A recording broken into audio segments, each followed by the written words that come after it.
Welcome to the Deep Dive. Whether you are prepping for a comprehensive strategy meeting, catching up on the latest shifts in tech policy, or you're simply a fellow learner trying to navigate this digital world we all live in, we are thrilled to have you here today. Absolutely. We have a really highly relevant mission for today's exploration.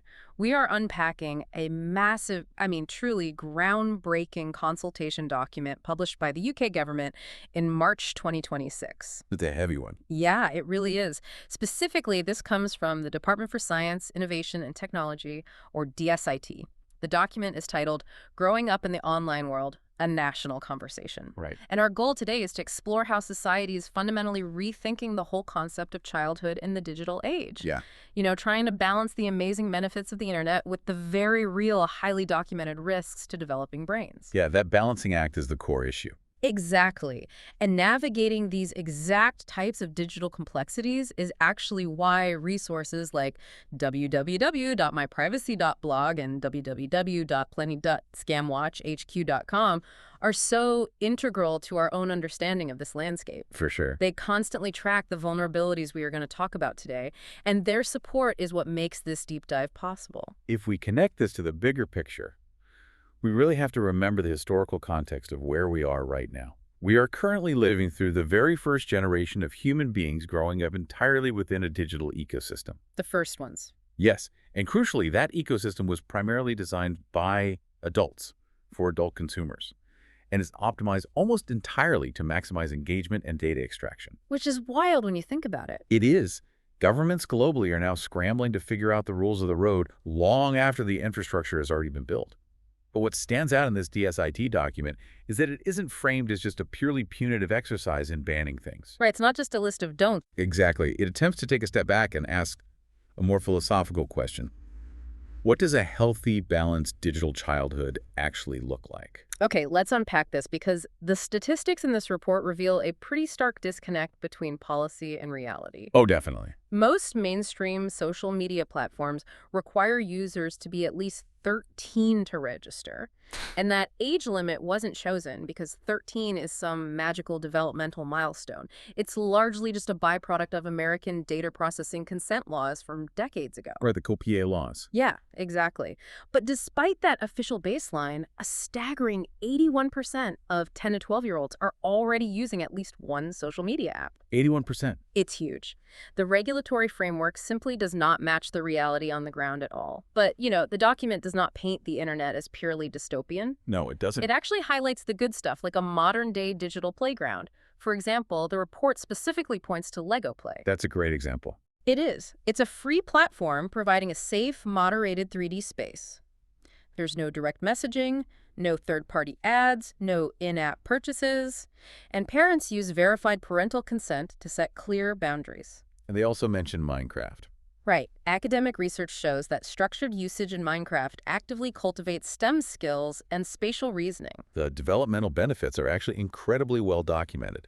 Something like 99% of 13 to 17-year-olds report experiencing tangible benefits from being online. From just staying in touch with friends to educational support. Exactly.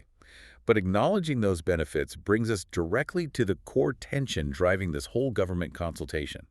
The intense public push for a blanket social media ban for anyone under the age of 16. Which is getting a lot of traction. The grassroots momentum is unprecedented. There is a prominent organization called Smartphone Free Childhood, and their parent pact has already been signed by over 180,000 families. Yeah, these are parents formally pledging to delay smartphone ownership until 14 and social media access until 16. They're driven by very deep anxieties over algorithmic addiction. But a blanket ban isn't universally supported, though, is it? No, not at all. Because I imagine trying to strip away a communication tool that an entire generation has grown up with that would create extraordinary friction. And the report details significant pushback from major civil society groups regarding such a blunt legislative instrument. The pushback is substantial. Organizations dedicated to child welfare, like the NSPCC, they've raised profound red flags about the mechanics of a blanket ban. They point to what behavioral economists call the cliff edge theory. The cliff edge theory. Yes. The central argument is that prohibition rarely eliminates a behavior. It usually just removes the regulation surrounding it. So they just go somewhere else. Precisely. If you completely ban kids from mainstream, moderated platforms until they turn 16, the fear is that you push them underground to entirely unregulated, encrypted, or offshore platforms. And the risks there are exponentially higher. That makes a lot of psychological sense. If a 14-year-old circumvents a ban to use an underground app and then encounters extortion or extreme bullying, the policy intended to protect them has ironically stripped away their ability to ask a teacher or parent for help. Because they'd have to confess to breaking the law just to report the abuse. Exactly. You inadvertently create a chilling effect on reporting harm. Furthermore, these charities highlight that for marginalized youth, particularly those in rural areas, or dealing with complex identity issues, these online communities sometimes serve as their only source of peer support. Yeah. Severing that connection could precipitate its own mental health crisis. I want you, our listener, to just visualize the domestic reality of this. Imagine being a parent trying to police a complete digital ban in a household with a tech-savvy 15-year-old. Good luck with that. Right. Or imagine being that 14-year-old today and suddenly a new federal mandate cuts you off from the primary infrastructure where your entire social circle exists. The friction this policy creates in living rooms and classrooms is just hard to overstate. It's a logistical and emotional minefield. And that inherent complexity is exactly why the regulatory conversation in the document pivots sharply. It moves away from the who. Exactly. It moves away from merely policing who is allowed to use the applications and starts intensely scrutinizing how these applications are engineered in the first place. Here's where it gets really interesting. The government is shifting its focus toward the architecture of attention. The report explicitly categorizes certain mechanics as persuasive design. The features we all know too well. Yeah, infinite scrolling, autoplay, push notifications, and affirmation metrics like likes or follower counts. What is novel here is the government actively labeling these not as neutral design choices, but as deliberate psychological architectures that might need statutory restriction for minors. And we now have empirical data demonstrating how altering that architecture can short-circuit the compulsion loop. The consultation cites this really fascinating 2025 study from the Danish Competition and Consumer Authority. The nudge experiment. Right. Researchers subjected teenagers to very simple digital interventions, or nudges. The most effective one was forcing a mandatory 6-second pause before a social media application like TikTok or Snapchat would load. Just 6 seconds. Just 6 seconds. And it included a prompt asking the user to state how many minutes they intended to spend on the app. Inserting that minuscule friction caused daily usage to plummet by 31 to 36%. That's incredible. For a teenager previously averaging 3 hours a day on a platform, that translates to reclaiming about an hour of their life every single day, simply by breaking the subconscious automatic habit of tapping an icon. I have to question the long-term efficacy of that. Does that friction actually hold up over time? If you force a teen to wait 6 seconds every single day, wouldn't they just build a tolerance to it and revert right back to their baseline usage a month later? That is a highly debated point in behavioral science. You're talking about habituation. While some users do acclimate to the friction, the data suggests that for a significant percentage, the 6-second delay provides just enough cognitive space for the prefrontal cortex to override the dopamine-seeking impulse. It shifts the action from an involuntary reflex to a conscious choice. That makes sense. But beyond just mitigating addictive loops, the consultation is also evaluating functionally banning certain features by age because they carry inherent physical risks. Right. The report outlines several high-risk functionalities. They are examining live streaming. The Internet Watch Foundation identified thousands of recent cases of minors being coerced into broadcasting illegal or explicit content. It's a massive issue. They are also scrutinizing location-sharing features, disappearing messages which destroy the evidence needed to report abuse, and stranger pairing protocols. That last one is especially prevalent in online gaming, where algorithms randomly match children with anonymous adults in voice lobbies. That specific mechanism, stranger pairing, is a textbook data privacy vulnerability. When we discuss the risks of location tracking in anonymous audio lobbies, we are fundamentally discussing personal security. Absolutely. And that is a perfect example of why the educational tools provided by www.myprivacy.blog and www.scamwatchhq.com are so critical. Protecting personal data isn't just a corporate compliance issue. It's a daily, individual practice. Having platforms that consistently map out these exact digital threats is invaluable for anyone trying to secure their digital footprint.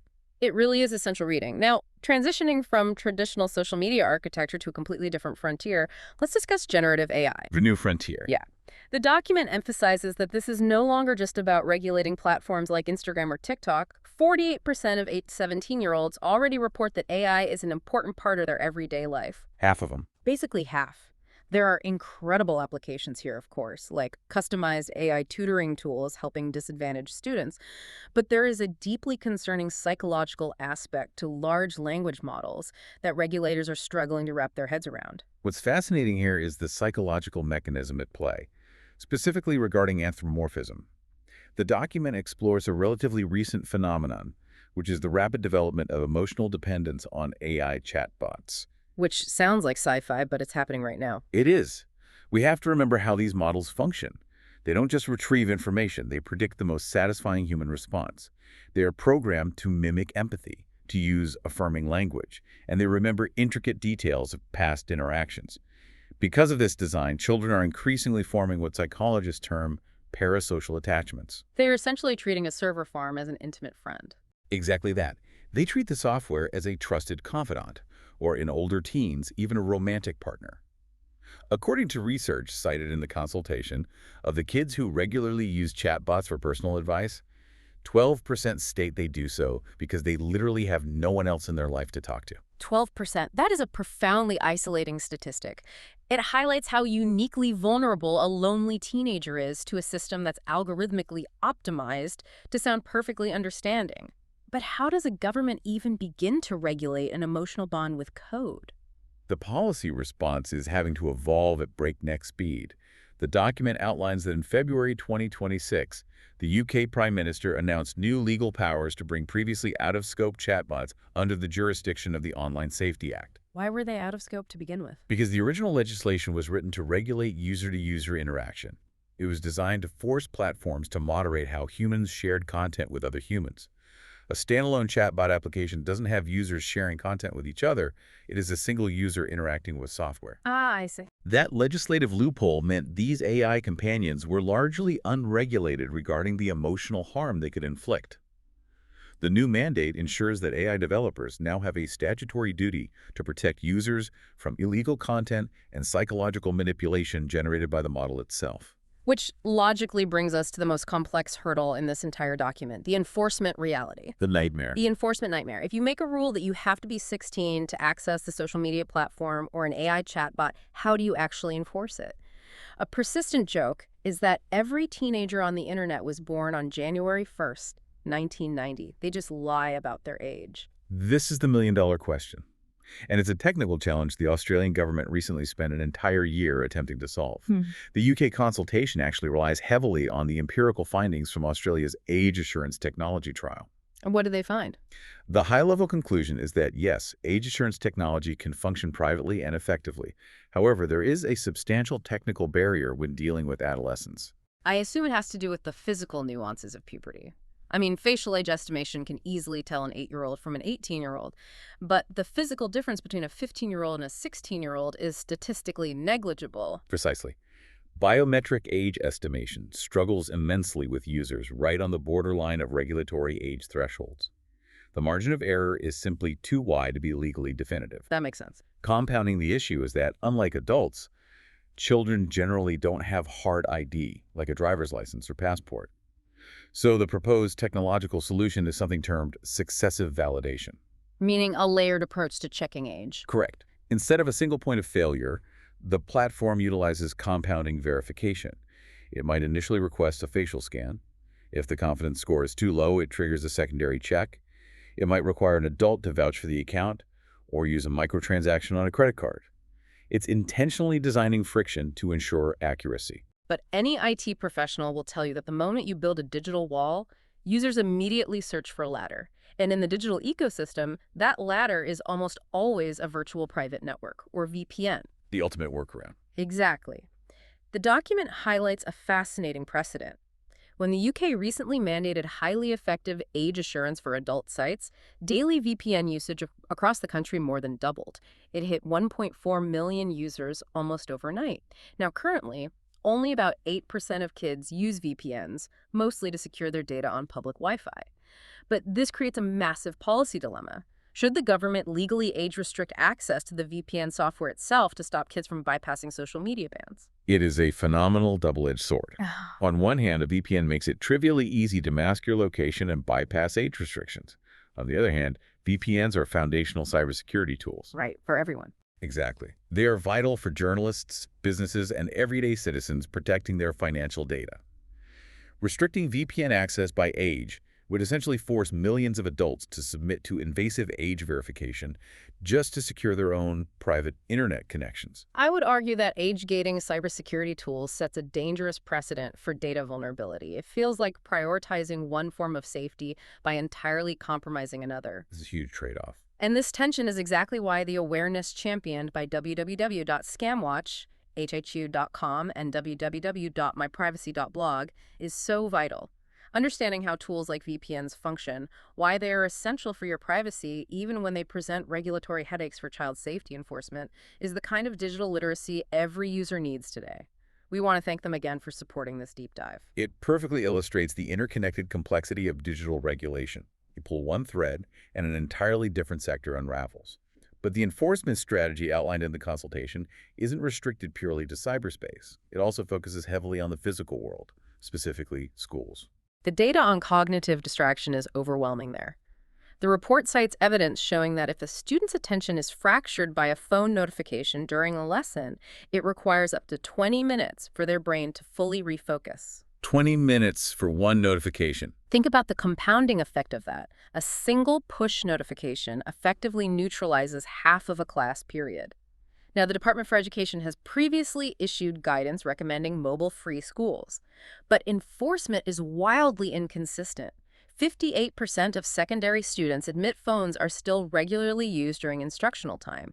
Therefore, the consultation is actively debating making this a strict statutory legal duty. And we should clarify what a statutory duty actually changes. Currently, if a teacher confiscates a phone, they face hostile arguments from parents demanding constant contact. The school bears the brunt of the friction. Elevating this to a statutory duty means the ban carries the force of national law. It removes the burden from the educator and provides them absolute legal backing. So what does this all mean? We've spent this deep dive discussing ID checks, statutory bans, algorithmic friction, but legislation alone will never be the ultimate solution. The document concludes by reinforcing that media literacy and education must be the bedrock of any strategy. You simply cannot regulate away every conceivable risk on a global network. The ultimate firewall has to be the critical thinking of the user. The report does highlight some highly effective industry initiatives, like Google's Be Internet Legends program. It recently reached 10 million UK primary-aged pupils, teaching them to spot fake news and understand algorithms. But here's the most revealing statistic, and it forces a very uncomfortable mirror on society. We focus intensely on regulating the youth, but we have a glaring parent problem. We really do. The report states that 93% of parents are fully aware that parental controls exist. Yet only 76% actually implement them, often feeling overwhelmed by the fast-changing tech. But the hypocrisy goes deeper. 33% of children objectively admit their own screen time is too high. Yet a staggering 52% of those same children believe their parents' screen time is excessive. Children implicitly model adult behavior. If a teenager watches a parent constantly scrolling through an algorithmic feed during family meals, it becomes incredibly difficult for that parent to authentically mandate a screen time restriction. The government implicitly acknowledges this, which is why they are pushing a media literacy action plan aimed directly at educating adults. And crucially, the government isn't just theorizing. While this consultation is happening, they are actively running real-world pilots in Bradford. They are testing overnight application curfews and daily time limits for 13 to 15-year-olds to see how they actually affect sleep and mood in reality. It is the only scientifically rigorous approach. You have to test behavioral interventions in the messy reality of adolescent life. To synthesize this massive scope, this consultation reveals a society arriving at a critical inflection point. We are trying to retrofit developmental safety into a digital world that was originally built for adult consumers, not developing children. It is a monumental task. Before we conclude, one final huge thank you to www.myprivacy.blog and www.scamwatchhq.com for championing digital awareness and supporting the show. As we wrap up, I want to leave you with a final lingering question that is inspired by everything we have unpacked today. If we successfully implement these strict age gates, curfews, and feature bans, we are effectively creating a two-tier internet, a highly sanitized, heavily regulated sandbox for anyone under 16, and the chaotic Wild West for adults. How will it impact the psychology of an entire generation when, on their 16th birthday, the training wheels suddenly come off and they are thrust into the unfiltered adult internet overnight? Are we protecting them, or are we just delaying the shock? That is a profound paradox to chew on. Thank you so much for joining us on this deep dive. Keep asking difficult questions, keep challenging the systems you interact with, and most importantly, stay curious. We will catch you next time.